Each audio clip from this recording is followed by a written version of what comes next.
கர்த்தருடைய நாமம் மகிமைப்படுவதாக. இந்த புதிய நாளின் தியானத்துக்காக எடுத்துக்கொண்ட வசனம் ரோமர் 8வது அதிகாரம் 30வது வசனம்.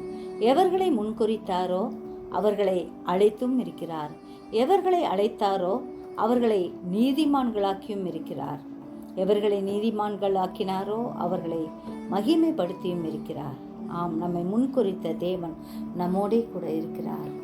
தம்முடைய தயவுள்ள சித்தத்தின்படியே நம்மை இயேசு கிறிஸ்து மூலமாய் தமக்கு சுவிகார புத்திரராகும்படி முன் குறித்திருக்கிறார் என்று எபேசியர் 1வது அதிகாரம் 6வது வசனத்தில் வாசிக்கிறோம்.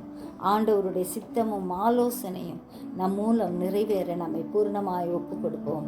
கிறிஸ்துவுக்கு நம்மை சுதந்திரர்களாக மாற்றிய தேவன் நம்மை உயர்த்தி ஆசீர்வதிப்பாராக.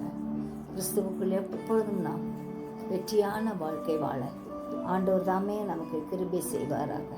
ஜெபிப்போமா. ஜீவிக்கலாம் நல்ல இயேசுவே, இந்த அருமையான நாளுக்காய் நன்றியோடு ஸ்தோத்திரிக்கிறோம் ஐயா. எங்களை முன்குறித்த தேவன், எங்களை அழைத்த தேவன், எங்களை தெரிந்து கொண்ட ஆண்டவர், எங்களை நீதிமான்களாக மாற்றுகிற கர்த்தர் ஆண்டவரே எங்களோடு கூட இருக்கிறபடியா ஸ்தோத்திரிக்கிறோம் ஐயா. நீரே எங்கள் ஆண்டவரே ஒவ்வொருவரையும் பாதுகாக்கிற கர்த்தர், உடைய தயவுள்ள சித்தத்தின்படியே ஆண்டவரே அப்பா எங்களுக்கு ஆண்டவரே தந்த ஆண்டவரே சுவிகார புத்திரராகும்படி தந்த அந்த அதிகாரத்துக்காக நன்றியோடு ஸ்தோத்திரிக்கிறோம் ஐயா. உடைய சித்தமும் ஆலோசனையும் திட்டமும் பூர்ணமாய் எங்கள் மூலமாய் நிறைவேற எங்களை அர்ப்பணிக்கிறோம் ஆண்டவரே. அப்பா நீர் எங்களை உயர்த்தி ஆசீர்வதிக்கிற கர்த்தராக இருக்கிறபடியா நன்றி.